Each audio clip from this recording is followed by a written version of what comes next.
We really do have to move along to our next topic, which is Margaret Meehan Central. Computers? No, it is not computers, Margaret. I don't know why you're pressing that buzzer before I finish asking the question. I thought it would be computers. It is not computers! Define the following English word. Margaret Meehan Central. A small vice-like object. No, it is not a small vice-like object, and there you go again, wasting more of our time with another one of your stupid guesses. No points on that one. Disconnect her buzzer. Well, it sucks to say this, guys, but we're back under not so happy circumstances to talk about another legendary artist. Icon. An icon. Yeah. She just passed away. Catherine O'Hara. Literally one of the greats. Yeah. One of my favorite comedians. Yeah. I mean, she's in the Mine top too. list of comedians. I've loved her since the 80s, Yeah. since I was a kid. Yeah. Some of my favorite comedy films with her, featuring her, the Christopher Guest movies. I think that's what she's best well known for. And then Well, I think we know her, but don't you think a lot of people know her from like the hit movies? Yes. Like, I think to a lot of Millennials. and Gen Z, they know her mostly from the mom from Home Alone. What else could we be forgetting? Kevin! Yeah, I was watching the BBC news yesterday, and they led with actress Katherine O'Hara, best known for the mom, playing the mom in Home Alone. It makes sense to me that Home Alone. I knew we were going to have to mention that. Yeah. But she also, she really made her bones. As far as I think of her, in SCTV. Yeah. What, from mid '70s So like 84. It was syndicated in the late 70s, but then it became NBC and NBC, and then it went to Cinemax. It didn't really find a proper home. It was until it was syndicated, which is where I first I know. saw it. And if you go to Canada, it's still on the Comedy Central Regular shows. up there. You can catch a block of SCTV on the weekends if you're stuck in a hotel in Canada. I've gone through a few phases where I've checked out SCTV, but I don't know it. I know you guys know SCTV really well. It was my favorite show in the Yeah. 80s. Second to Monty Python's Flying Circus. I think if you compare SNL to SCTV, It's like SNL they're working on 48 track. It's done live, and so sometimes it's not going to be as thought out. SCTV had a fraction of the budget. It was basically like a 4-track. They weren't doing like what's in the headlines this week. Yeah. Everything was kind of like they're mostly parodying television. Yeah, they're parodying television. Writing was so much more sharp on that show too. Yeah. We should mention that we were planning on doing a retrospective on SCTV probably in the next month, and then the sad news from yesterday happened, and so we will get to that eventually. But I think the urgency of this. And today we'll talk a little bit about her career in SCTV, her film career.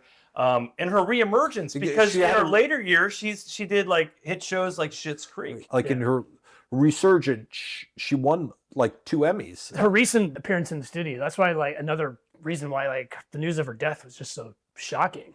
She still seems so vibrant. And alive. And as we are filming this, we don't know. We still don't know. We don't know the cause of death. So I thought maybe kick it off though a little bit about who she was. So, like, where was she born? Born in Toronto, Ontario, Canada. 6th of 7 children. Irish Catholic family. But I think she has kind of gone on record. Her family was funny, and you really had to kind of fight to be funny in that family. Bill Murray's family. Yeah. I've heard them all say the same thing. And one famous sister, right? One other famous person. Mary Margaret O'Hara. Her song "Dark Dear Heart" that she performed at the funeral mass in Toronto for John Candy. And in the darkness, we'll see so clearly. We are not going away. A song she sang at John Candy, but I'm imagining it for her own sister now. She finished school, I think she was pretty young. I want to say she was 20, like around 1974. Yep. But immediately, she knew what she wanted to do. She went to Second City Theater to work as a waitress. In Toronto or Chicago? In Toronto. But not to work, not because of a real gig, but as a waitress. And then she wanted to audition when she realized that you could audition for the house troupe. Joe Flaherty, who I love, he said, like, we really like you, but I think you should, keep waiting tables for it at the moment. Boy, was he wrong. Hello.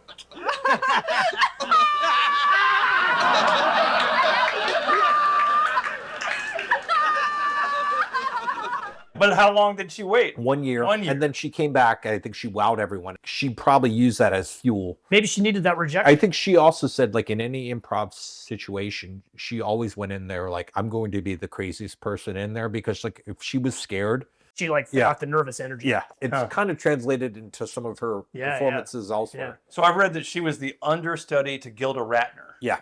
Okay. Radner. Radner. Not Brett Ratner. Not Radner. Gilda Radner. Gilda Radner. Gilda Radner. That's how she would say it. I'm Gilda Radner. But so I think She does say it like that. Gilda left in 75 to go to Saturday Night Live. So it was just her and Robin Duke. But she really had able to kind of go against the 7 or 8 men that were in the cast at the time. She had really to punch above her weight. And I forgot to mention Andrea Martin was also in that troupe. She's great too. Yeah. SCTV like came out in 76, but then it was like syndicated. And so it was weird times and whatever. And then it came to NBC like 1980. 80 or 81. 81. If you're all itchy and red from your thighs to your head, You better go, Quilada. Your licensed scabies and crabs are dead with just a few dabs. of creamy cool Quilada. If you get caught in a funky situation, clean up your act with quick killing Quilada. Contains 7 natural pesticides and 10% fruit juice. To get bugs out of your skin and keep on living in sin, you better go Quilada. Go Quilada, go Quilada, go Quilada, go Quilada, go Quilada, go Quilada. John Candy, Eugene Levy, and Flaherty, and even Andrea Martin all had roles within the network, either news or Edith Prickly, Some Guy stationary Caballero. role. What made her stand out? I think she was very initially? good when they were doing parodies of like various movies. She could kind of play various female leads in that very easily. Mr. X til over X-Men. At waken of minister to facen, to dobbeltan love from me. To de mini X-Men. Petra is Martin. Verlaffen Mikima Barfen. She could also play celebrities if they're making fun of various, like I'm thinking of her Brooke Shields. Yeah, her Brooke Shields is so. And then Is Michael Douglas your son? Yes, he is. Woo, I did. Watch what you say, young lady. I'll say whatever I like. It's my show. And you're my daughter. Yeah, well, I'm not your daughter. I'm your ticket to ride. You watch your tongue. Kirk, what on earth would you do with a child like this? The mom was played by Rick Moranis. Rick Moranis, which is really funny. the Sammy Maudlin show with making of really bad showbiz culture. She did Lola Heatherton on that. That character was basically based on like Joey Heatherton. Yeah. And Lola Falana. a little bit.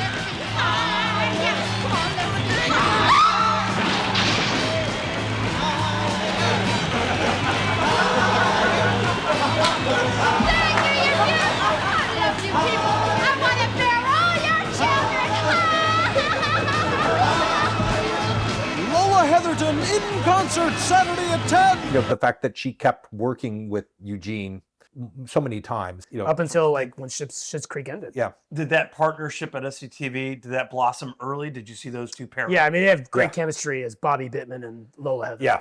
I love you, Bobby Bittman. I want to bear your children.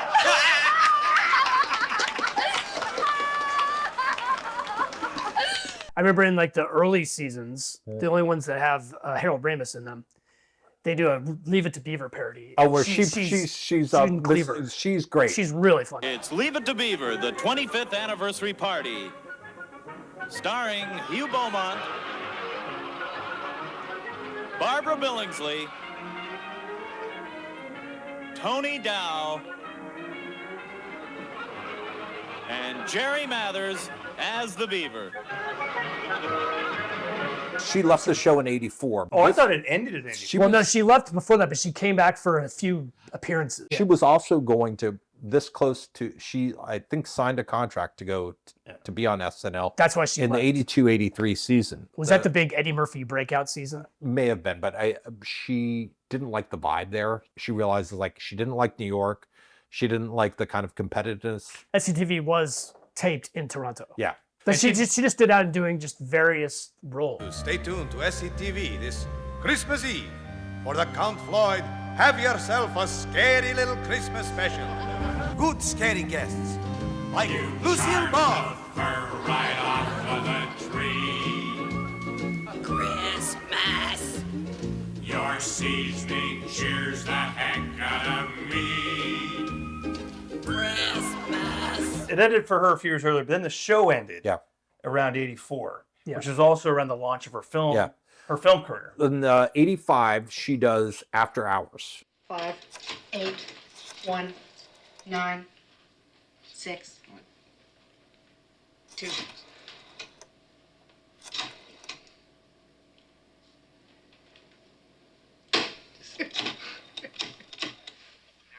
Patzak, please. Patzak on Mulberry Street, Manhattan. 5, 8, 6, 2, Don't. 9, Don't. 3, 8, 0.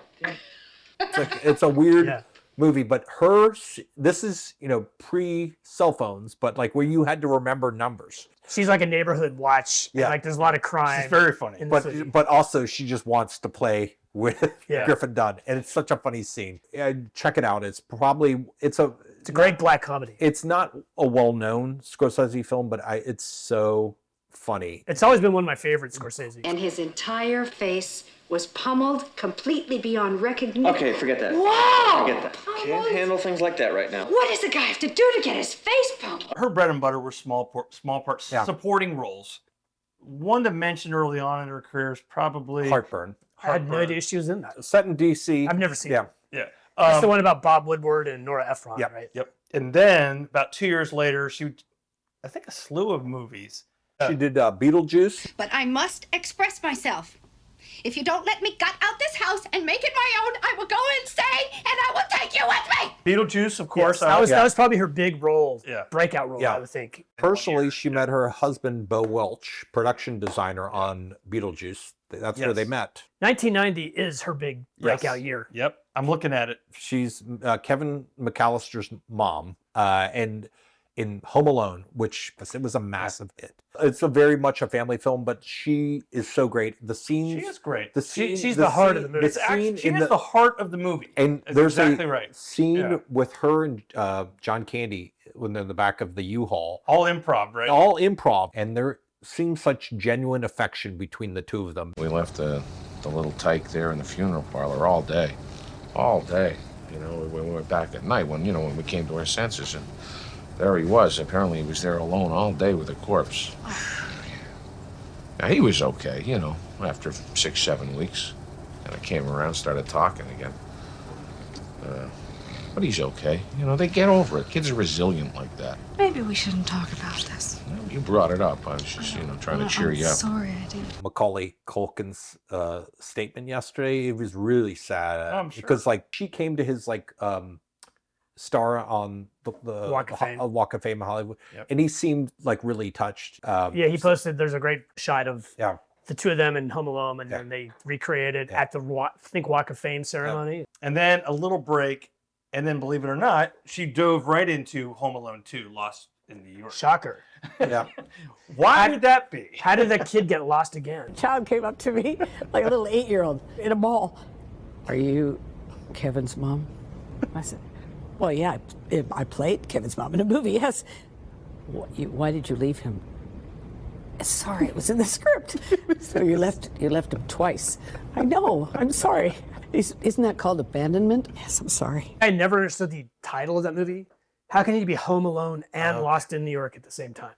Is it a stretch to say that the most money she had ever made up to this point was probably the sequel? Probably. Exactly. Yeah. Having Pesci and Daniel Stern working together, that's a great kind of comedic team. They're a good duo. Yeah. Great. So, and It's the a fun- thing it's is, a there's fun certain movie. things that are funny in that. Yeah. I mean, you have to see our current president briefly in that, which I think a lot of people, if you still have VHS tapes, you could fast forward through that. So after the sequel, she was in some other movies, Nightmare Before Christmas, The Paper, Wyatt Earp, Simple Twist of Fate.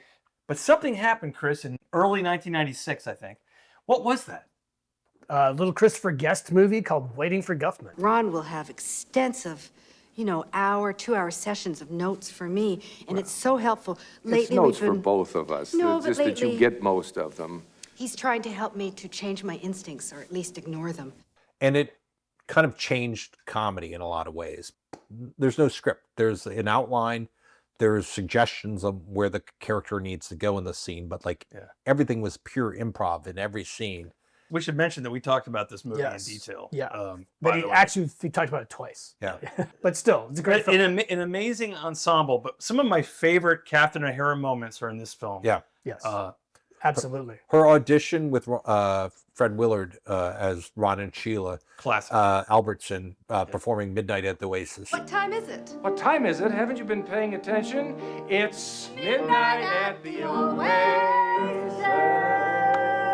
We briefly touched on that she could sing well. She deliberately does such a bad singing thing, and it's just so funny. It might be a good idea to mention there's a deleted scene, and I think we figured out why it was deleted, because she actually sings it really well. Yeah. It's like her voice is awesome. Well, it's just one of the songs. This bulging river. In the Bulging river, this dark and menacing deep.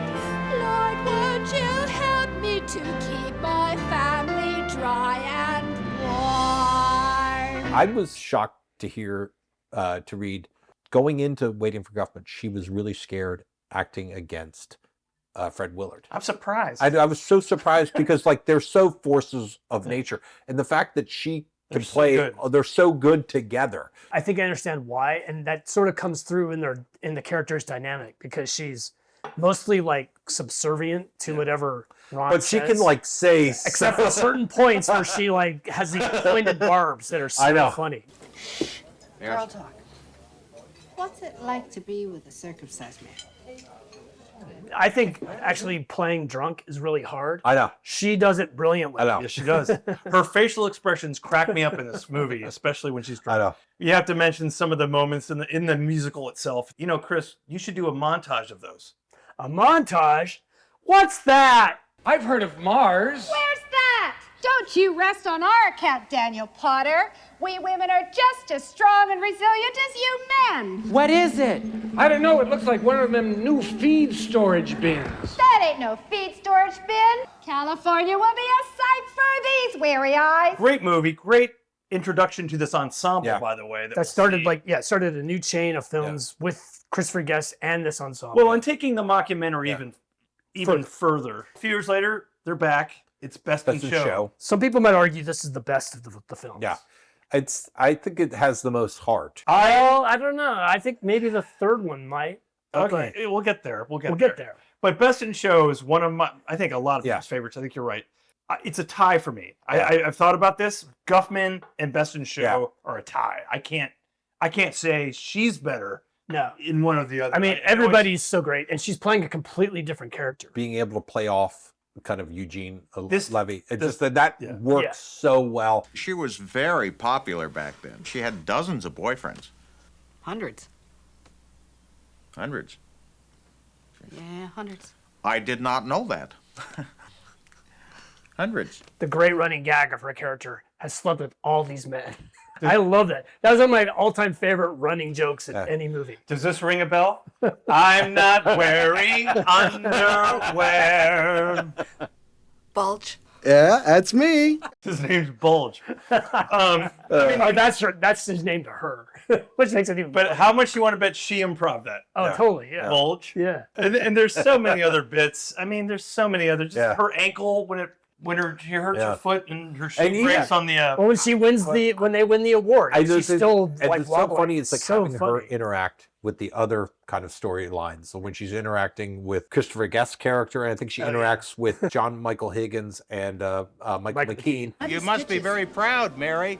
Proud Mary. Oh my goodness! Who are you all of a sudden? Good baby boomer gag. Heavens. jacket. Good heavens! Mr. Hip. That is like where the ensemble, I think, gels the most. Yeah. Do you think the duo is better in Best in Show than the duo? I can't compare them. So they're both so good. They were more present for each other in Best in Show because I think he had to be kind of dazed and confused in A Mighty Wind. That must have been really tough for her to kind of connect with. By the way, he just hit me one of the more sad colleagues in right now for her. Gotta be Eugene Levy. Eugene Levy. Yeah. There's too much. Yeah. We might have to do a special look on that film. But then we go to Mighty Wind. Mighty Wind. Next to you, I feel moonbeams burn. I see rainbows turn into gold. Sounds cliche, but it's kind of a blur, you know? They loved us. Is that an underrated movie? Or do you think it's deserving to be? I don't think it's as strong as Guffman or Best in Show, but it's definitely a great film. Folk music is not, it was kind of anti-commercial to begin with, and yet this is all, like, how do you commodify and sell these reunion concert? And then having these people that are not very, you know, have the most charisma, having to kind of promote this. It's very funny. But would you say this role, her role in A Mighty Wind, is a little bit more of a dramatic role? She's she's the dramatic heart of that film. She's actually not that funny. I don't think that's her comedy chops in this one. I know, and then to kind of go back to what we were talking about her voice, you know, before I think it's beautiful. Comedically, So beautiful. we'd seen the worst side of her singing. Over the top, but kind of craze. Sings so beautiful. She's a lovely, soft, but the yet big projecting vocal. Yeah. The big scene at the end where they sing together, that song is actually really moving. It's a pretty song. It's a pretty melody. Their harmonies are great. It shows the talent that they have. There's a kiss at the end of the rainbow.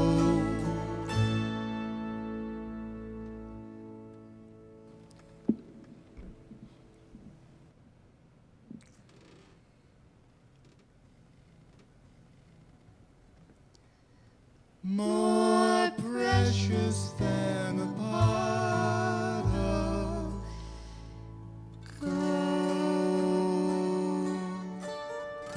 But that shows her range because, she's kind of where everybody else is this sort of like caricature. She's the dramatic center of the movie. But yeah, I think the three though, you know, certainly Waiting for Guffman, Best in Show, A Mighty Wind. Oh, an Oscar. Oh, okay. No, thank you. I just love the work. It's enough for me. It really is. It really is. It really is. It's enough. It's enough. It's plenty. Oh God, it's plenty. You're lucky to be alive. For your consideration, which we can talk briefly about, she plays the actress within that movie being made. And she's actually really good in that. It's multi-layered, that performance. As kind of commentary on aging, you know, she's this older actress. But they're also making fun of Oscar bait films. Yes, exactly. And it's the politics. Yeah. Studio politics. The hype, the buzz. Yeah. It's about Thanksgiving, which I believe is probably our most elegant holiday, don't you think so? I do now. Yeah. And it's all-inclusive. It includes everyone, no matter what religion. It's non-denominational. Exactly, that's the word. And it kicks off awards season. Her performance in that, it's very sad. I like Harry Shearer's performance in that. It's kind of bittersweet. I really like Parker Posey in that too. I do too. And I liked Fred Willard as the entertainment reporter. He's so great. Wrong house. No, the right house. I didn't get We want to talk to Marilyn Heck. nominated. Marilyn Heck and trash. What a juxtaposition. It's just something that it doesn't quite all gel for some reason. I think that there were some weaker characters. Yeah. I think there were too many people that wanted in on the Christopher Guest formula at that point, and like they struggled to get all these, like Ricky Gervais is in it. And I think there were too He's many. basically just playing himself. And some of the improv, I think, fell flat. No.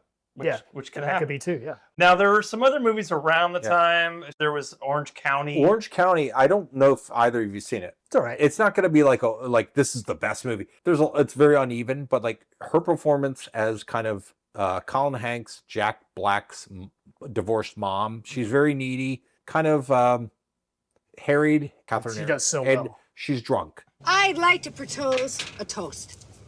Sean has been a wonderful son. And I want him to be happy. I'm gonna be alone. It was written or directed by Lawrence Kasdan's son. Right? Yeah. Jake Kasdan. Yeah. But I do want to mention before we kind of delve into like her resurgence, there was 2 episode arc she did on Curb Your Enthusiasm, like in 2008, 2009, where she played Marty Funkhauser's Bob Einstein's sister, who's kind of who's like mentally insane. Got anything to eat? No. Anything to drink? No. Nothing to eat or drink? No, I'm sorry, nothing. Boy, that's interesting. I know, really. Yeah, isn't it? It is. The fact that show's improv, it was just made for her, and she just kind of like runs roughshod of everything. So, Joe, you mentioned her resurgence. I mean, late career accolades, late career opportunities for her. But then she had another resurgence. So let's talk about that. 2015, 14? 2015. The show. Schitt's Creek. And I am appalled that my baby girl has turned into a selfish, duplicitous whore. Oh, hello. Hi. Created and written by Eugene Levy. And his son, Dan. Was his daughter in it too? Yeah, she played the woman that ran the restaurant. It has such a great comedic sensibility. It's kind of slow, but there's a lot of great very laughs. deadpan, too. The deadpan of Eugene Levy. Who's the straight man. And most of the time, we have no interest in what's going on with you. We have no idea because she means no idea. She became an icon just for this role. This wine is awful. Give me another glass. What is your favorite season? Awards. I am booked up, David. You should see my schedule. I'm positively bedeviled with meetings, etc. Can I talk to you for a sec? Oh, always. Just not now. If you ever catch me shopping at the Blouse Barn, you must shoot me in the temple. And it was produced in Canada, I think, for Canadian content, and then it was picked up here. It was picked up here I on didn't various know that. channels. Okay. And then she got an Emmy for this. It was in the culture, and then it was on Netflix, and it became massive. Did it get a bigger resurgence during the pandemic? I think so, and I think it's a genuinely loving show. I mean, especially where we're a supposed divided country, they're like supposed sophisticates. They learn from each other. Where before it was like you do Green Acres, where like the city folk learn from the country people, but the country people will never learn from you because they're the salt of the country. They're salt of the country. There's none of that. There's give and take on both sides. Yeah. In a very comedic way. Yeah. It's a great ensemble, but and I think this is why I think she's had this sort of resurgence in the later part of her career. Yeah. She really stands out on that show. You just mentioned kind of Moira Rose's wigs. And like certain people will start laughing on that. My girls. What girls? My girls. Oh. Lorna, second from the left. Okay.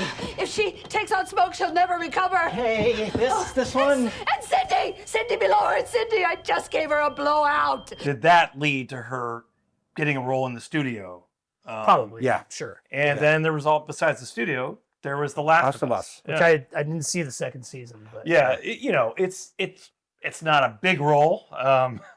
But I like it. I'm sure she was good in it. She did, I think, some animated voiceovers, but they're not that much to speak of, in terms of acclaimed, movies or performances. We should call out, she was in the first Beetlejuice, so they had her back for the sequel. What awful thing did Grandpa ever do to you?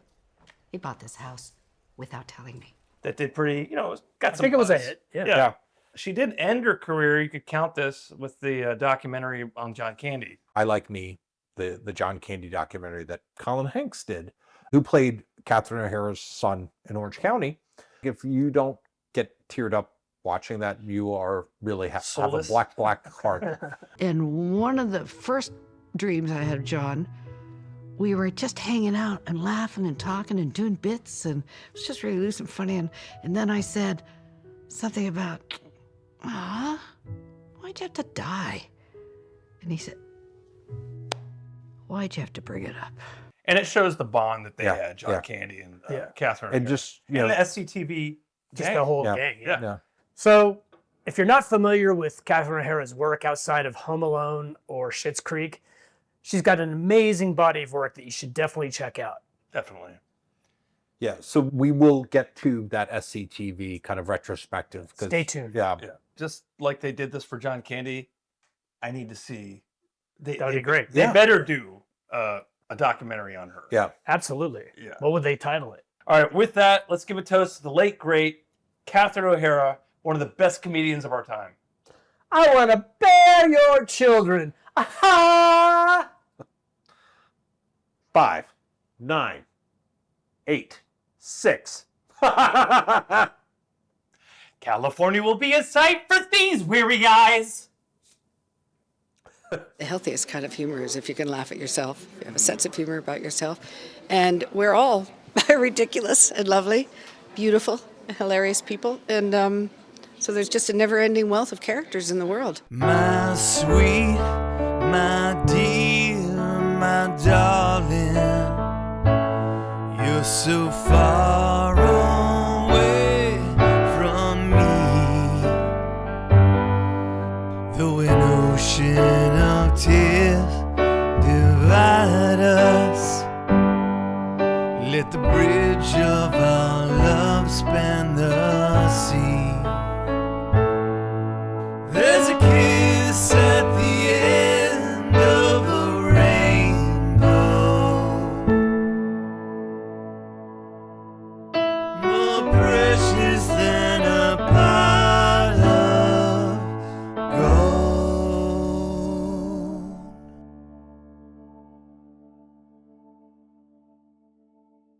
In the lee of a picturesque ridge lies a small, unpretentious winery, one that pampers its fruit like its own babies.